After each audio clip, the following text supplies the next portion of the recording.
오늘 주시는 하나님의 말씀 요한복음 4장 23절 24절 말씀입니다.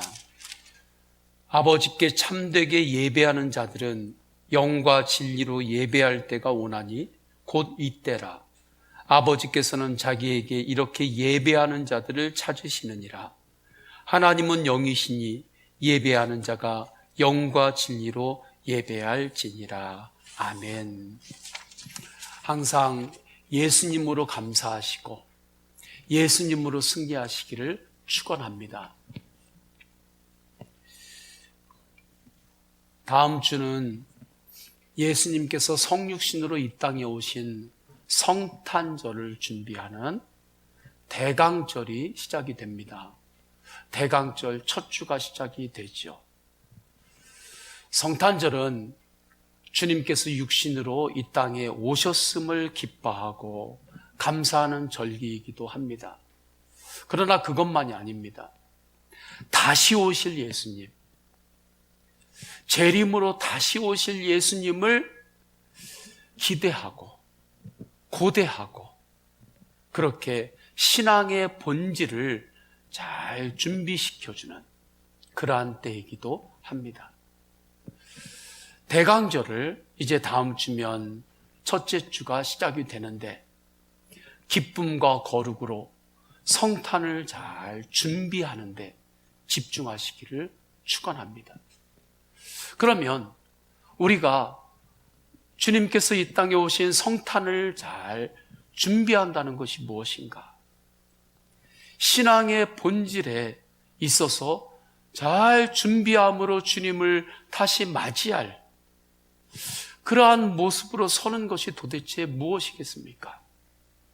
무엇보다 오직 하나님만을 예배하는 참된 예배자로 더욱 서는 것입니다. 왜냐하면 마지막 때에 하나님이 찾으시는 자는 영과 진리로 예배하는 자, 참되게 예배하는 자를 찾으시기 때문입니다. 오늘 본문 23절을 우리 다 함께 읽겠습니다. 시작. 아버지께 참되게 예배하는 자들은 영과 진리로 예배할 때가 오나니 곧 이때라.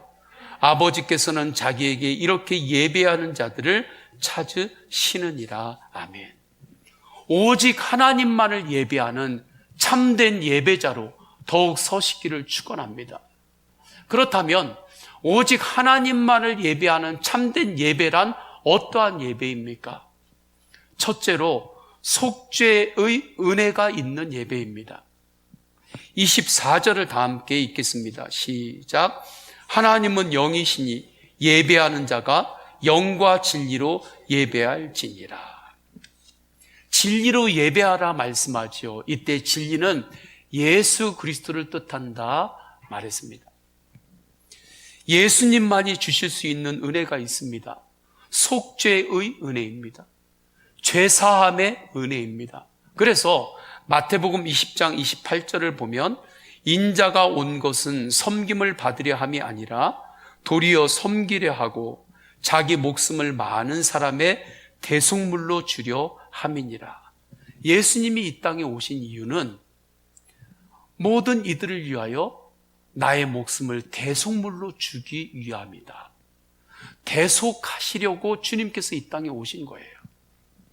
갈라디아서 1장 4절 그리스도께서 하나님 곧 우리 아버지의 뜻을 따라 이 악한 세대에서 우리를 건지시려고 우리 죄를 대속하기 위하여 자기 몸을 주셨으니 우리를 대속하심으로 우리의 죄를 대속하심으로 우리를 구원하시기 위하여 십자가에서 예수님은 자기의 몸을 주신 것입니다. 그래서 예수님의 십자가의 은혜는 죄사함의 은혜입니다. 마지막 때에 우리 모두는 하나님의 힘 보좌 심판대 앞에 서게 됩니다. 요한계시록 20장 11절에 나오죠. 하나님 앞에 흰 보좌 그 심판대 앞에 누구나 다 서게 되는데 그때 우리의 영혼이 천국까지 인도함을 받을 수 있는 길은 예수님의 죄사함의 은혜인 것입니다. 속죄의 은혜로만 우리의 영혼이 천국으로 인도함을 받을 수 있어요. 세상에 여러 은혜들이 있죠. 직장에서 나를 잘 끌어주고 그렇게 해준 그 사람이 있을 때 내가 저 사람에게 은혜를 입었다 그러잖아요. 나를 잘 끌어준 선배가 있고 그러한 분이 계시죠. 또한 내가 자라면서 몰랐던 것들을 잘 배울 수 있었고 가르침을 받을 수 있었던 그 선생님이 계시죠. 그 선생님의 은혜가 있죠. 어려운 일이 있었을 때 행정적으로 내 힘으로는 그것이 해결이 안 돼요. 그런데 누군가의 도움으로 나는 할 수 없는 그러한 행정적인 그러한 것들이 잘 풀렸어요. 그때 내가 자네에게 은혜를 입었네. 내가 자네에게 은혜를 입었네. 때로는 육신이 약할 때 그때 좋은 의사를 만나서 그 육신에 도움을 얻었어요. 그러면 돈을 내가 지불했어도 내가 참 은혜를 입었다고 그렇게 이야기하지요. 세상에 여러 가지 은혜들이 있어요. 그러나 죄사함의 은혜는 오직 예수 그리스도께만 있습니다.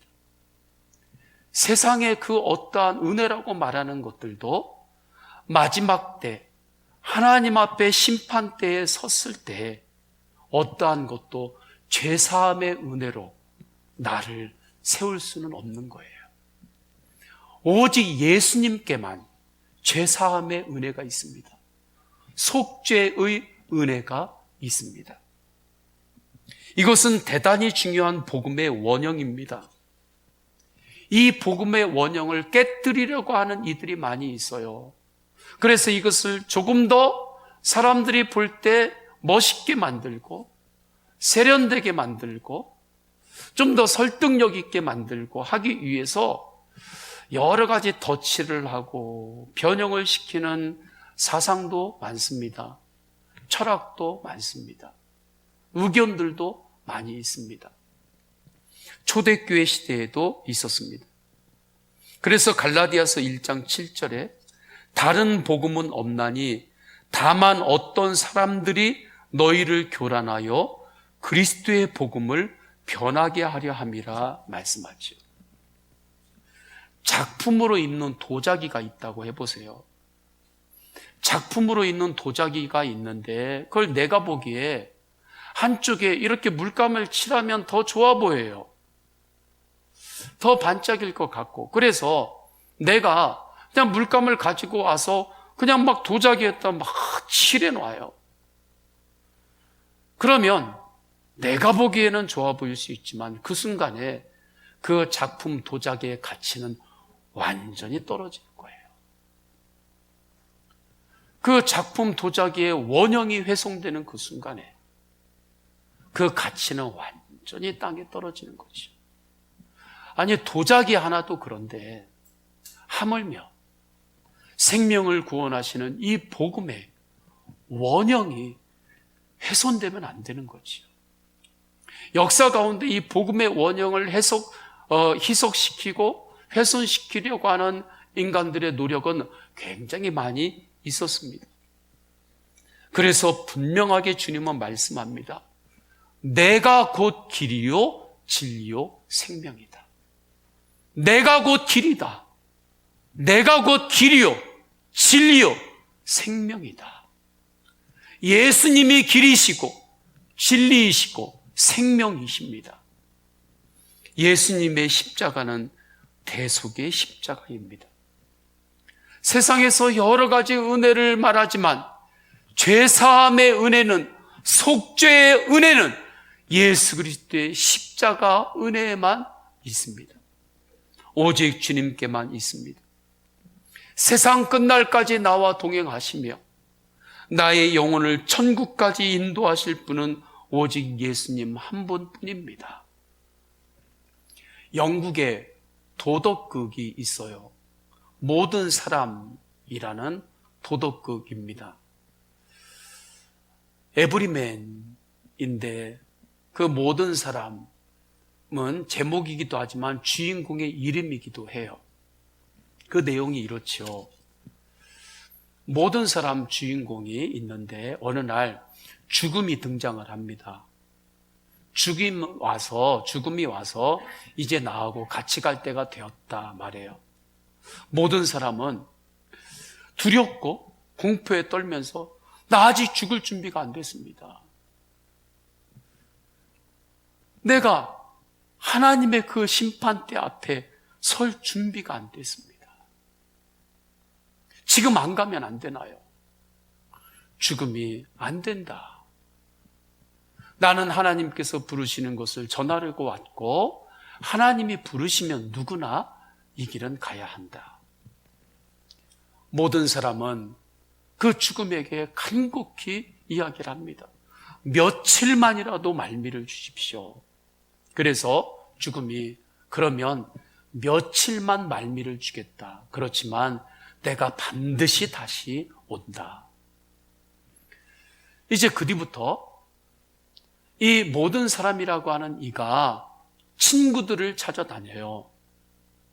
그의 친구들 가운데는 사업을 하면서 알게 됐던 경영에 아주 유능한 이들도 있었습니다.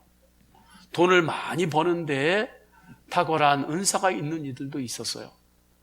그들에게 찾아가서 지금까지 있었던 일을 다 이야기를 합니다. 나를 좀 도와달라고. 나를 좀 도와줘서 마지막 하나님의 심판 때에 함께 좀 가서 거기에서 나를 좀 도와주라고. 너희들이 나를 좀 도와주면 그 심판대 앞에서 내가 좀 괜찮을 것 같다고. 그러니까 친구들이 지금 너무 바쁜데 와가지고 무슨 농담을 하냐고. 그런 쓸데없는 소리 하지 말라고. 그렇게 매몰차게 이야기합니다. 이 모든 사람은 다시 또 다른 친구들을 찾아다녀요. 함께 술을 마셨던 친구들, 또 극장에서 함께 모였던 친구들, 또 사교 모임이라든지 어떤 단체에서 만났던 친구들을 찾아다니면서 이야기를 합니다. 내가 이제 하나님의 심판대 앞에 서야 되는데 나하고 좀 그 길 같이 가서 거기에서 좀 나를 좀 도와달라고. 친구들이 그 소리를 듣더니 아주 냉담하게 이야기합니다. 거절합니다. 나는 너하고 같이 갈 수 없다. 그렇게 친구들이 그렇게 딱 잘라서 이야기를 해요.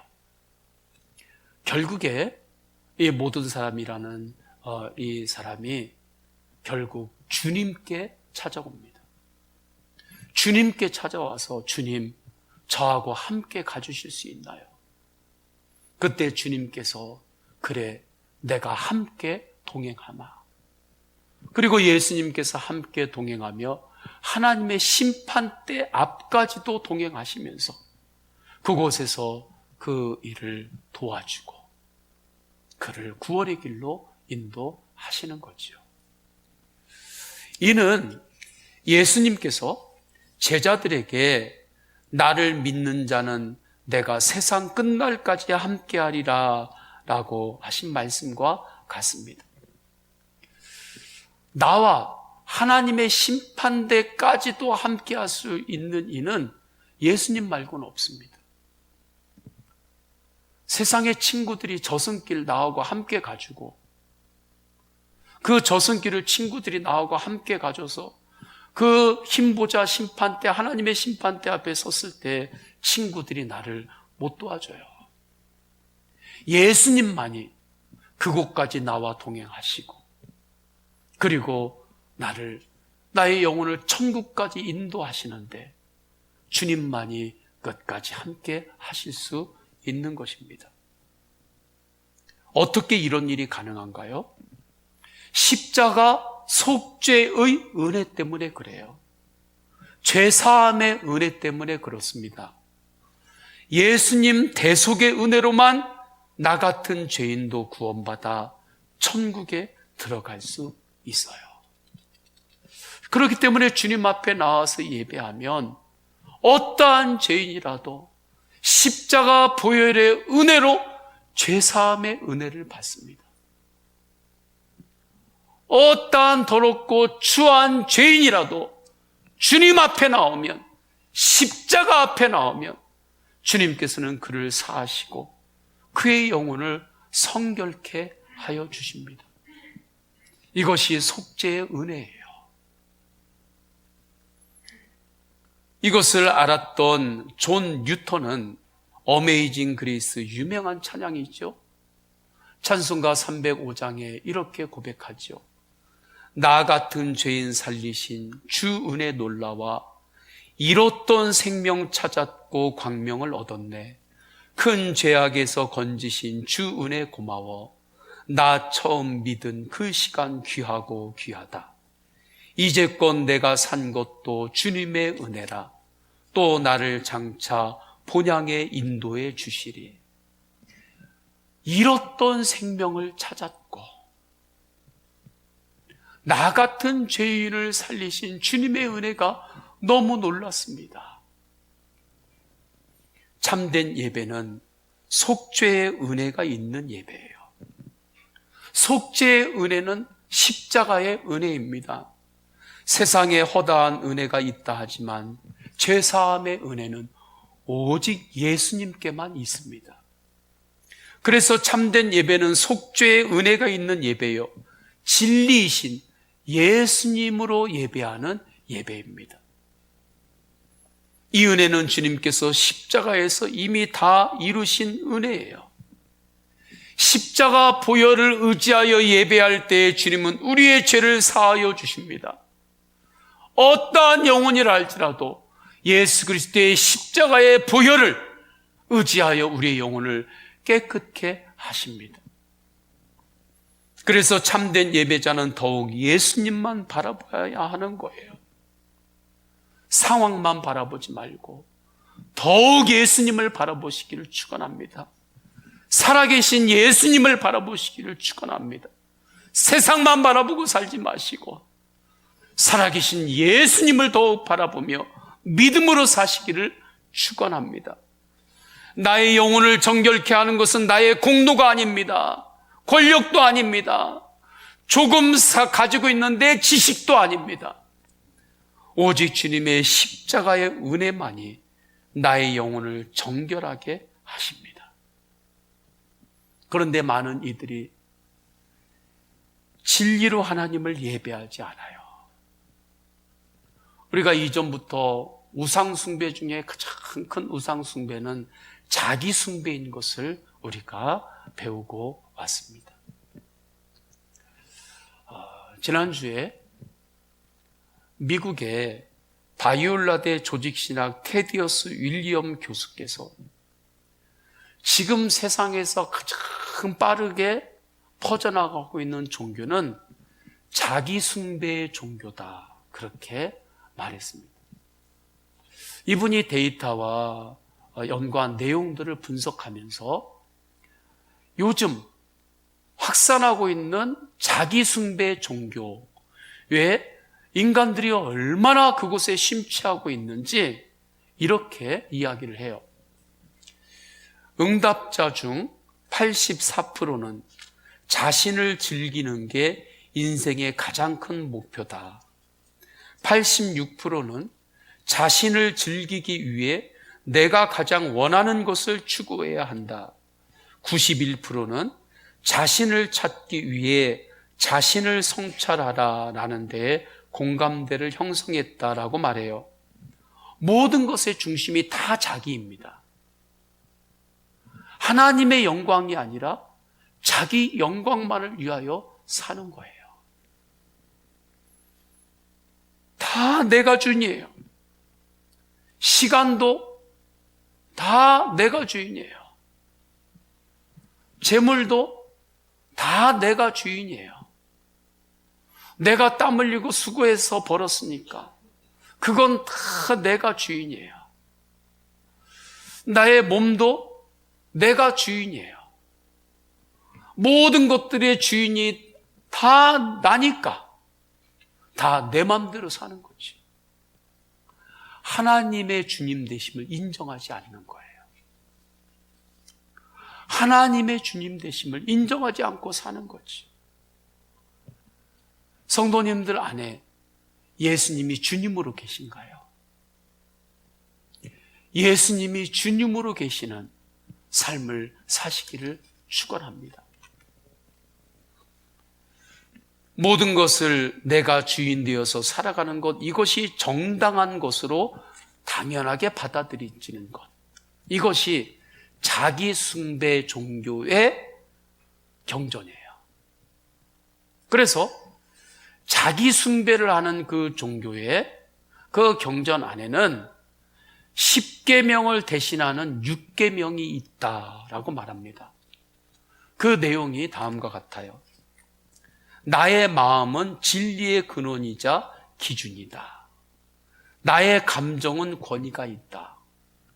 내 마음이 모든 것의 진리의 기준이 되고 내 감정이 최고인 거예요.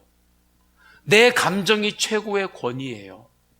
그래서 네 감정에 충실해. 네 감정을 따라. 너 네 자신을 속이지 말고 네 감정에 충실해. 이러한 말이 설득이 되는 거죠. 나의 감정을 최고의 권위로 생각하기 때문입니다.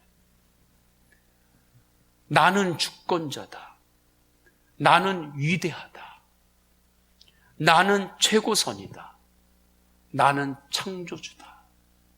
그렇기 때문에 내 생각에는 이게 딱 붙으면 그 다음에는 바뀌질 않는 거죠. 내 생각에는. 왜요? 내가 최고선이 되니까. 이것이 자기 숭배입니다. 우상 숭배예요. 이는 영적으로 타락한 사사시대의 특징, 자기 소견에 옳은 대로 행하는 것과 동일합니다. 사사기 시대는 타락의 시대였고 영적으로 어두운 시대였어요. 그때 사람들의 형태가 어떤 형태였는지 사사기 21장 25절에 이렇게 말씀하죠. 우리 다 함께 읽겠습니다. 시작.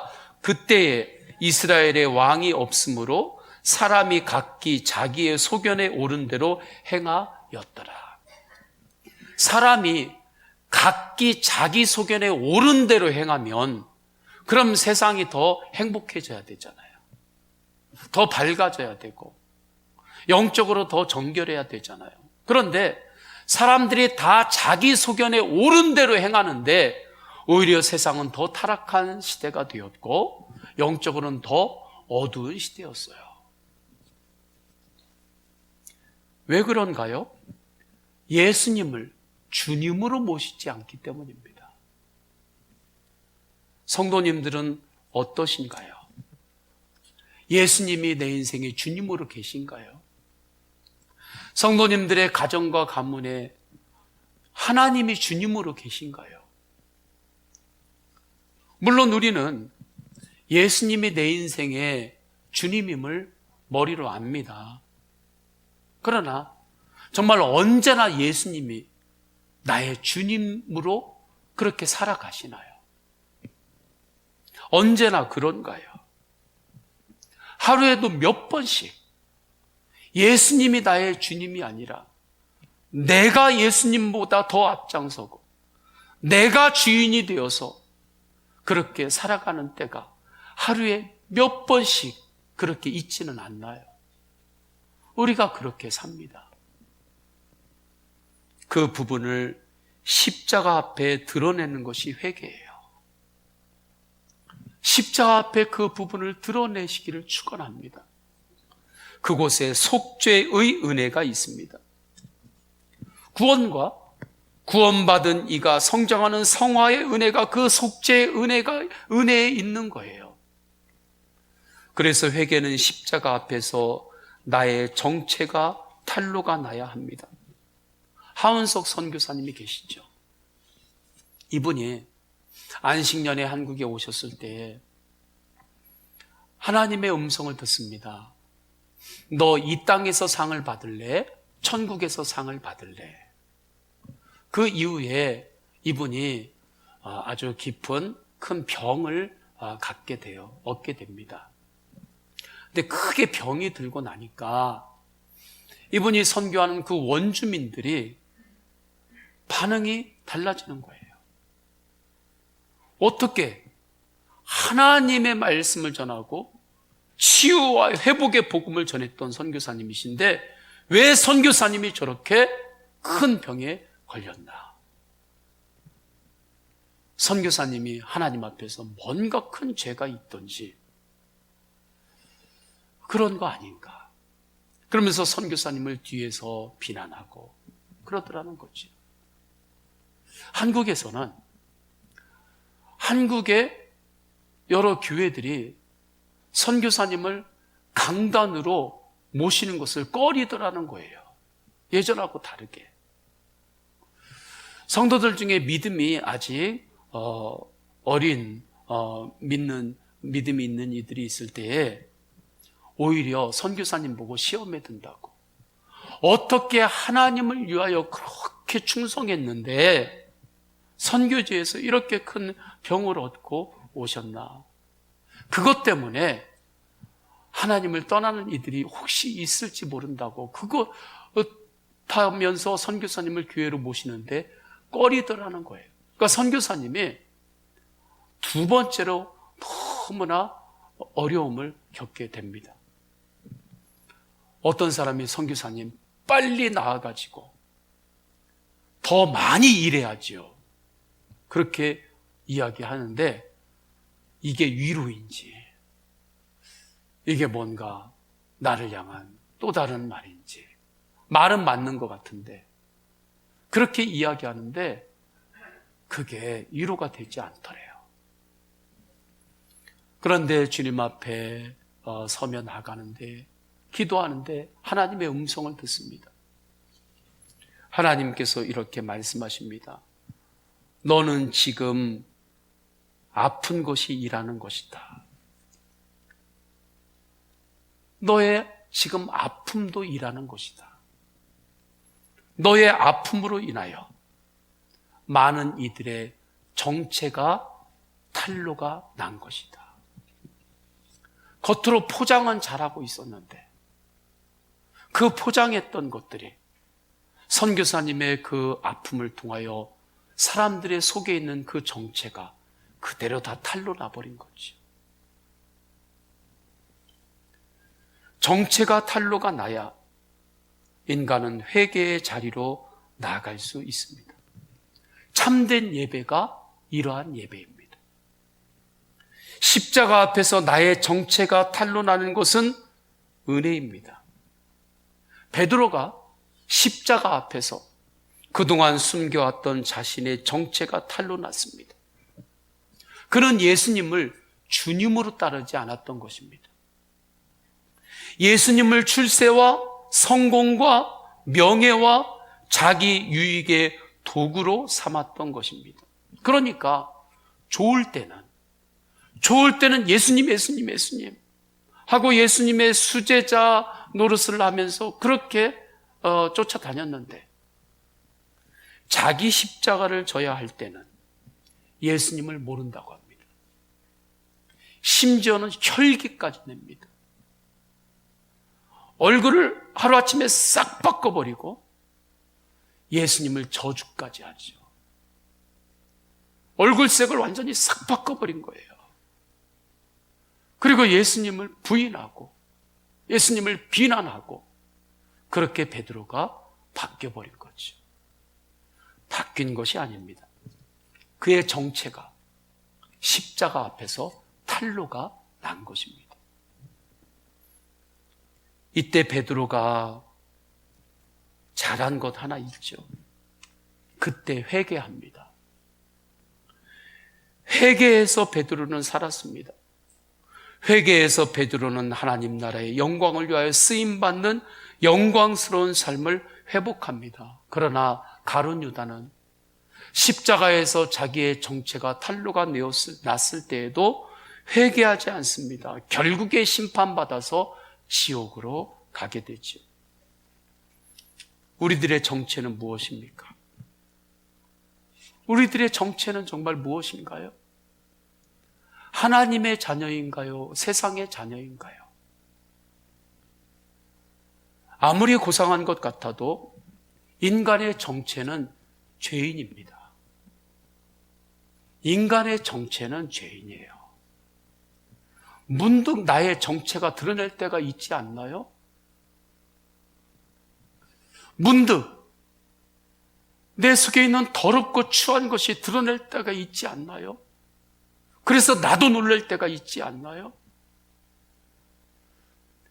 나의 교만이 그 교만이 얼마나 큰지 문득 내 그 정체가 드러날 때가 있죠.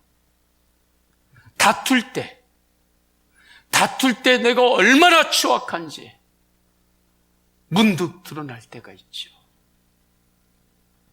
은밀하게 나 혼자 있을 때, 그때 내가 얼마나 추악한 존재인지 그때 드러날 때가 있죠. 그래서 더욱 예수님을 바라보며 속죄의 은혜가 있는 예배자의 삶을 살아야 하는 것입니다. 문득 내 안에 탐욕의 정체가 드러날 때, 그래서 우리는 오직 예수님만을 더욱 바라봐야 되고 성전에 나와 주님 앞에 예배해야 하는 거죠.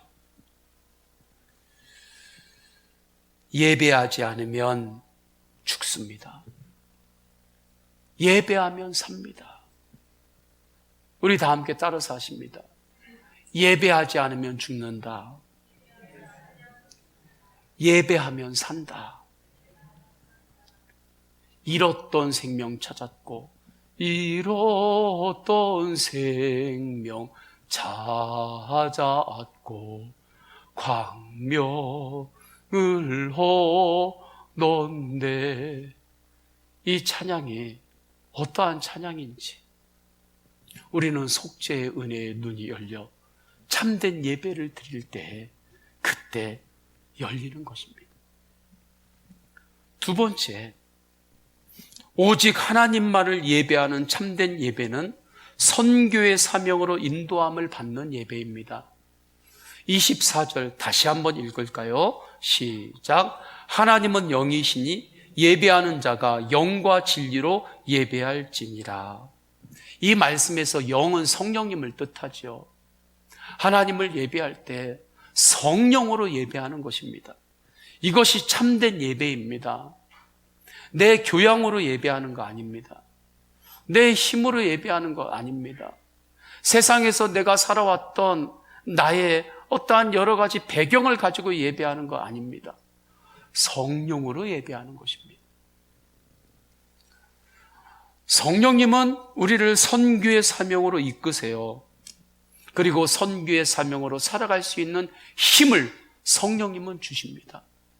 사도행전 1장 8절에 보게 되면 오직 성령이 너희에게 임하시면 너희가 권능을 받아 예루살렘과 유대리와 사마리아와 땅끝까지 이르러 내 증인이 되리라 말씀하셨습니다. 성령님은 우리를 선교의 사명으로 이끄시는 영이에요. 그리고 선교의 사명으로 살아갈 수 있는 힘과 능력도 성령님께서 공급하십니다. 채우십니다. 선교는 십자가의 증인, 부활의 증인으로 사는 것입니다. 십자가의 증인으로 사시기를 축원합니다. 부활의 증인으로 사세요. 흔들리지 않는 소망, 부활의 증인으로 사시기를 축원합니다. 나는 죽고 예수로 사는 복음의 증인으로 사시기를 축원합니다. 종신문화선교사 공동체가 있어요.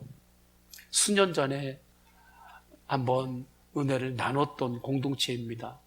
그런데 이분들이 극단인데 15주년이 되어서 하나님께 감사 예배를 드리며 또 간증을 나눈 은혜가 너무나 제가 은혜가 되어서 함께 나눕니다. 종신문화 선교사로 헌신하고 서원하고 살아가는 아트리 극단, 복음 극단이 있는데 그곳의 대표가 김관영 목사님이세요. 이 목사님은 교회에서 어릴 적에 연극을 했어요. 예전에는 문학의 밤들을 교회마다 많이 했습니다. 그러면 교회에서 성극들을 학생들이 많이 했어요.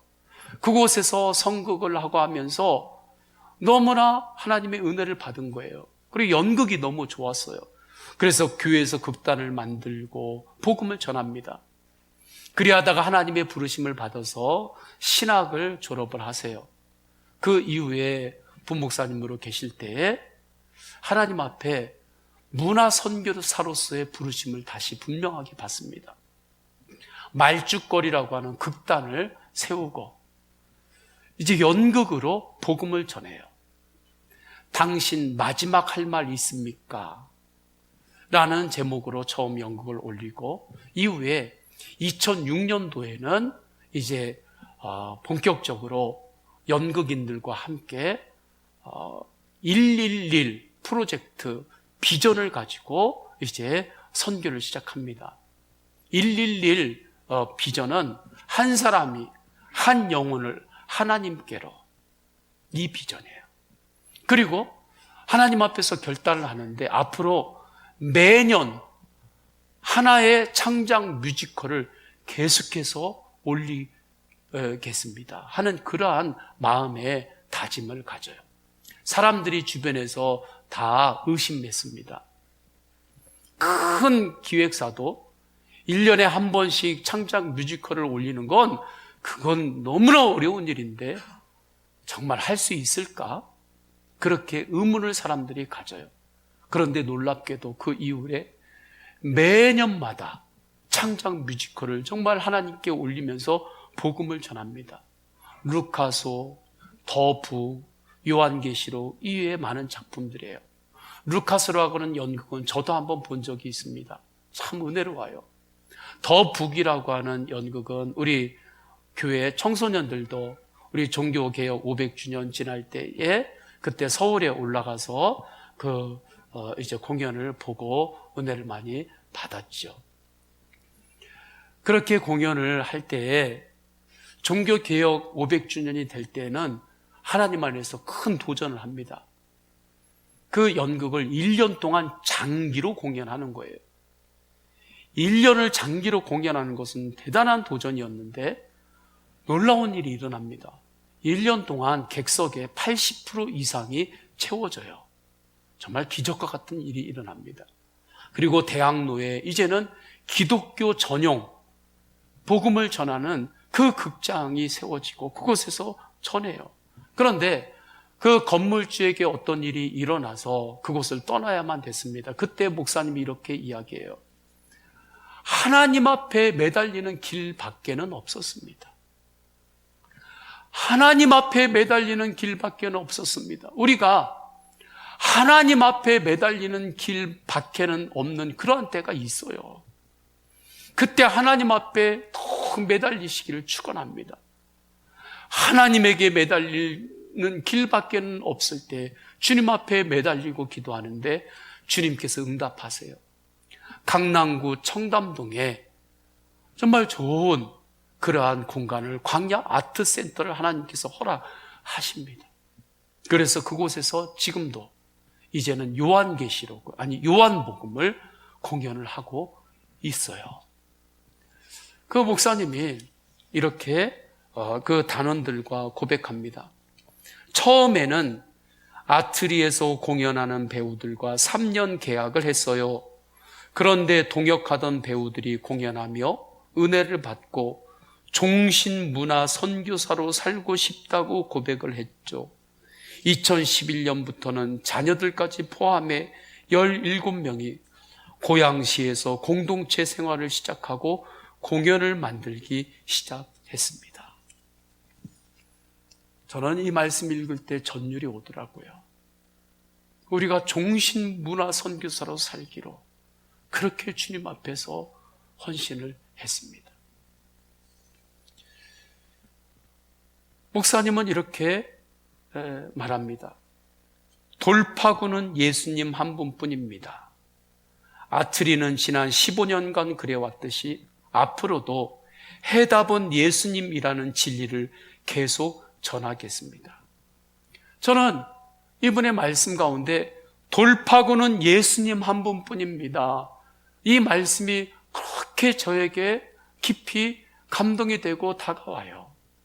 왜냐하면 연극인들이 정말 어렵게 그 길을 걷잖아요. 연극하시는 분들이 정말 치열하게 그들이 살아가면서 깨달은 거예요.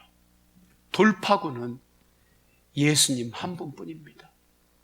정말 예수님 한 분만을 바라보며 정말 돌파하며 여기까지 온 거지요.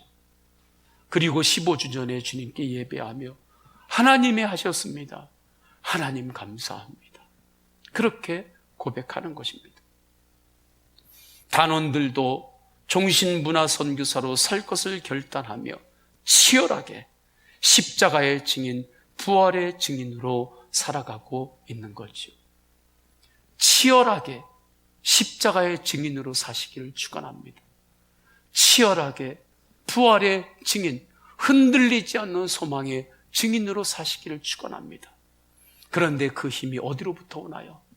내가 할 수 있나요? 해봤잖아요. 안 되잖아요.